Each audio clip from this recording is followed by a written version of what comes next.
Victory, udah aku gak mau main lagi. Kenapa? Di sampah terus males. Tapi kan menang, naik rankingnya. Tetep aja harusnya aku kill banyak. Lagian siapa suruh kamu pakai support? Tahu aku lapar masak sana kamu. Aku memandangnya jengkel. Laki-laki, masa ngambek hanya karena main game. Tubuhnya yang disandarkan di sofa sambil memanyunkan bibirnya. Aku terkekeh melihatnya. Kenapa kamu lihatin aku begitu, Eng? Enggak kok. Dem, kenapa aku jadi gugup begini? Lebih baik aku pergi ke dapur untuk memasak. Perutku juga sudah lapar. Masakan pun jadi tak butuh waktu lama karena aku hanya memasak pasta pagi ini. Oh ya Arfi, BTW kemarin Pak Sami ngasih aku berkas ini. Dia suruh aku untuk kasih lihat kamu dulu. Aku udah lihat, aku kan belum ngasih berkasnya. Aku udah lihat kopiannya kemarin di kantor. Aku hanya menganggukkan kepala. Sudah 3 hari aku bekerja di kantornya Arfi. Perusahaannya bergerak di bidang periklanan. Selama bekerja di sana aku belum menemukan kesulitan. Namun aku agak sulit berbaur dengan karyawan lainnya. Awalnya kupikir mereka tahu latar belakangku. Tapi semua itu hilang saat aku mendengar gosip yang berhembus di kantor sana. Ada yang bilang aku istrinya Arfi, calonnya Arfi ataupun pacarnya Arfi yang notabene adalah direktur yang terkenal dingin, cuek dan sedikit angkuh. Namun gak sedikit juga yang bilang Arfi itu peduli dan baik. Hari ini kita datang siang gak apa-apa? Gak apa-apa. Oh oke. Oh ya, hari ini kamu survei tempat syuting yang akan kita adakan untuk proyek PT Nasional Damai yang udah kita sepakati kemarin. Aku hanya menanggukkan kepala. Sudah hampir jam makan siang, aku menunggu seseorang di lobi. Katanya orang ini yang akan mengantarku ke lokasi syutingnya. Entahlah, aku tidak tahu siapa. Tiba-tiba saja ada yang menepuk pundakku. Julia kan? Sejenak aku memperhatikan pria tegap di depanku. Dia mengulurkan tangannya padaku. Sorry gue Iwan, orang yang disuruh Arfi nganterin lo. Aku menyambut tangannya Julia dan tersenyum. Lebih baik kita langsung aja deh sebelum bos besar jadi punya selera makan orang. You know loh, ucapnya sambil terkekeh. Aku pun tertawa juga. Akhirnya aku dan Iwan pergi menuju lokasi syutingnya. Tak butuh berapa lama akhirnya sampailah kami di tempat tujuan. Tempatnya lumayan asri, aku sampai kagum di kota sibuk seperti ini masih ada tempat seasri ini. Jul, gue nemuin sutradaranya dulu deh. Mau ada yang direvisi soal kemarin. Lo boleh keliling sambil survei, sekalian lo catat apa yang harus dibutuhkan buat syuting besok. Aku mengacungkan kedua jempolku dan Iwan pun berlalu meninggalkanku. Aku berjalan sambil membawa buku catatanku. Sesekali aku melihat kelengkapan di catatanku. Kurasa tidak ada yang harus direvisi, tempat dan angle di sini baik. Ting, sebuah notifikasi chat masuk, aku segera membukanya. Udah di mana? Ternyata Arfi yang mengirimiku pesan. Kubalas dengan cepat. Di lokasi. Tak sampai semenit notif chat masuk kembali. Jangan lama-lama, cepat kembali. Aku hanya membaca pesan dari Arfi. Tak lama notif chat kembali masuk. Oh ya, kalau diajak makan siang sama Iwan tolak. Bilang udah ada janji sama aku makan siang ini. Aku terkekeh membacanya. Sejak kapan dia seposesif seperti ini? Kebetulan sebelum kesini aku memang berniat mengajak makan di restoran favoritku. Aku kirim pesan singkat itu dan langsung ada tanda red di sana. Cepat sekali, apa dia sedang tidak ada kerjaan? Ting, kenapa harus sama Iwan? Kenapa gak ajak aku? Aku tertawa sendiri melihatnya. Kutebak dia sedang cemburu, hehe. Hei, siapa dia memangnya mencemburuiku seperti ini? Terakhir ku ajakkan kamu nolak. Kupikir Iwan sedikit humble jadi gak masalah kan? Pesanku tidak dibalasnya. Kulihat dari kejauhan Iwan berjalan ke arahku sedang menghubungi seseorang. Iya Vi, Ini gue juga udah kelar kok. Iya, langsung balik gue. Hah? Makan siang, Eng? Iwan melirik ke arahku. Aku berjinjit menyamai tingginya untuk membisikkan sesuatu. Semula dia tidak percaya apa yang kukatakan, tapi aku menganggukkan kepala dan tersenyum meyakinkannya. Itu iya sih. Gue emang tadi rencana makan siang sama doi lu siang ini kan. Kasian udah lapar juga doi lu. Ya terus kalau bukan doi lu, kenapa lu harus marah gue makan siang bareng dia sih? Sambungan terputus, bisa kutebak pasti Arfi memutuskannya sepihak. Kayak hubungan? Aku tertawa membayangkan wajah jaim Arfi, tapi tidak dengan Iwan. Dia terlihat khawatir. Gak apa-apa Wan, tenang aja. Urusan Arfi biar gue yang urus, ucapku.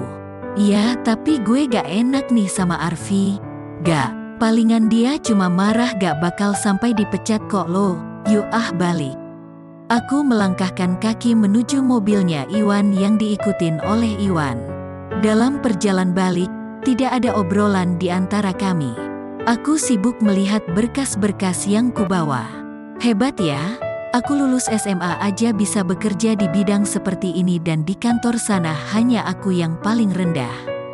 Ada sih lulusan sepertiku tapi berakhir di office boy, hehehe.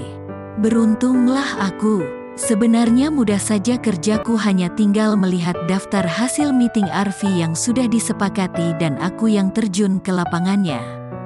Ini atas keinginanku sih, daripada di kantor aku bosan hanya diam dan mengetik. Paling tidak di sini aku bisa keluar dan menghirup udara segar, dibanding duduk di depan layar seharian.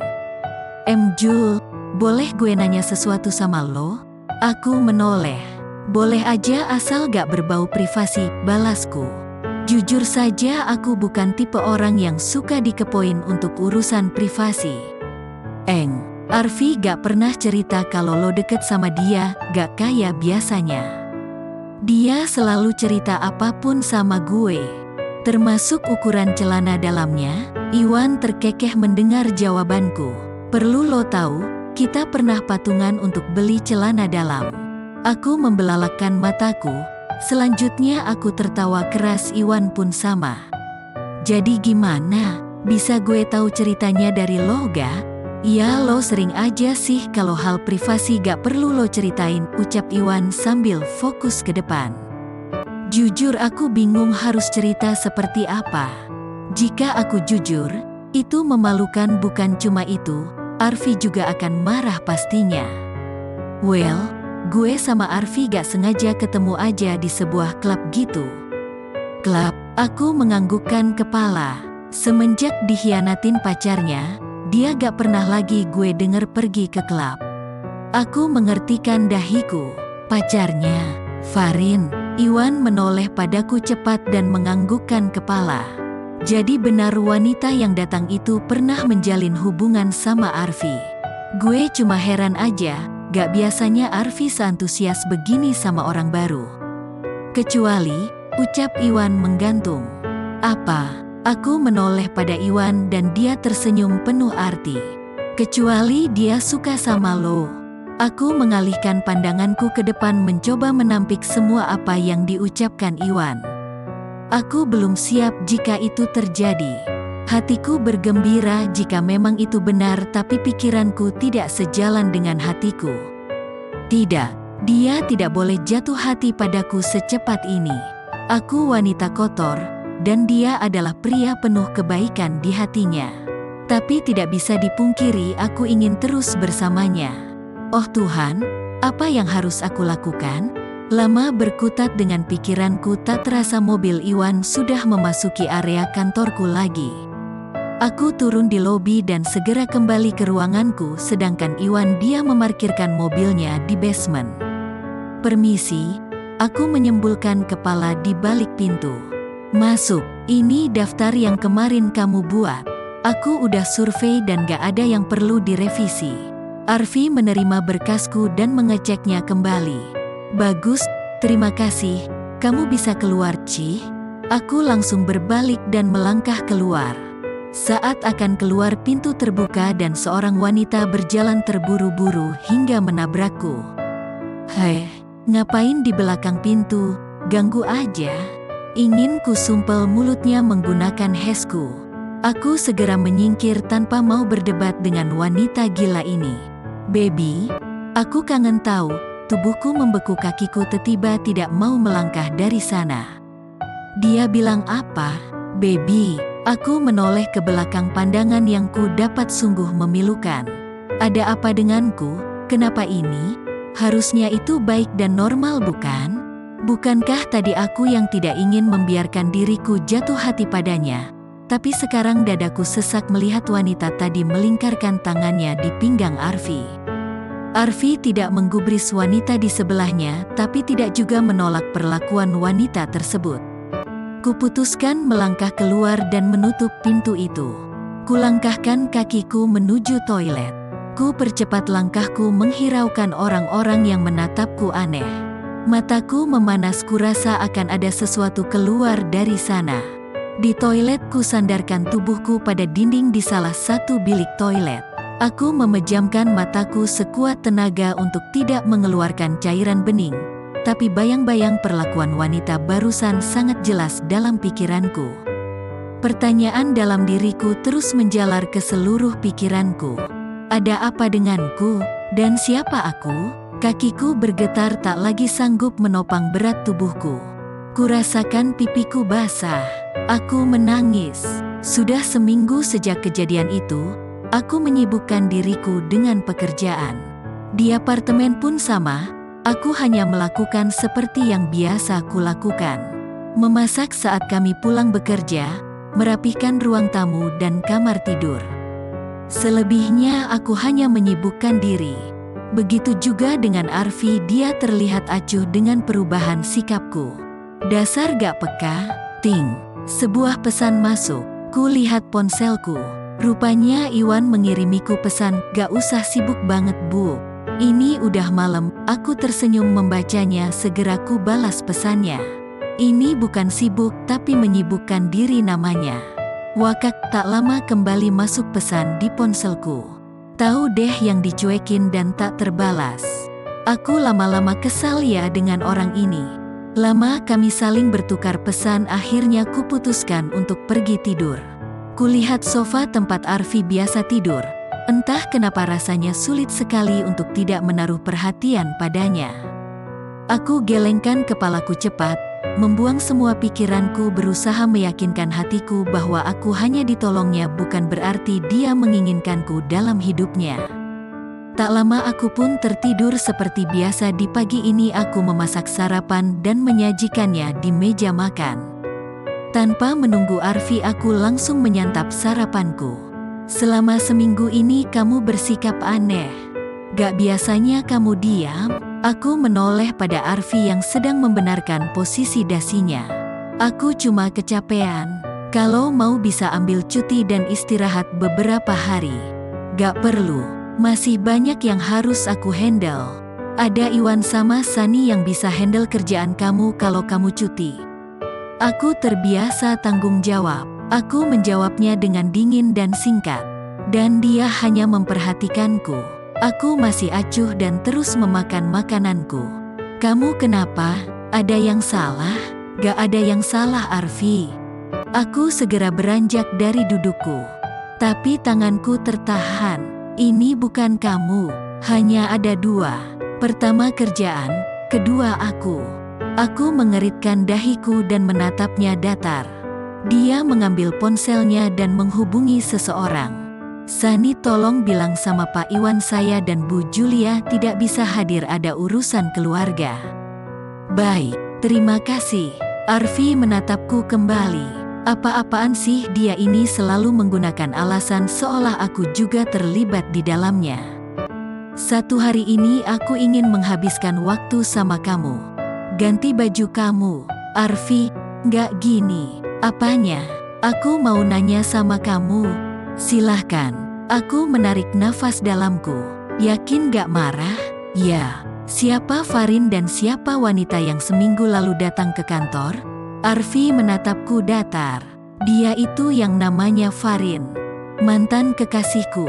Kupikir kamu bisa menyelamatkanku dari tingkah si gila seminggu yang lalu, tapi kamu malah pergi.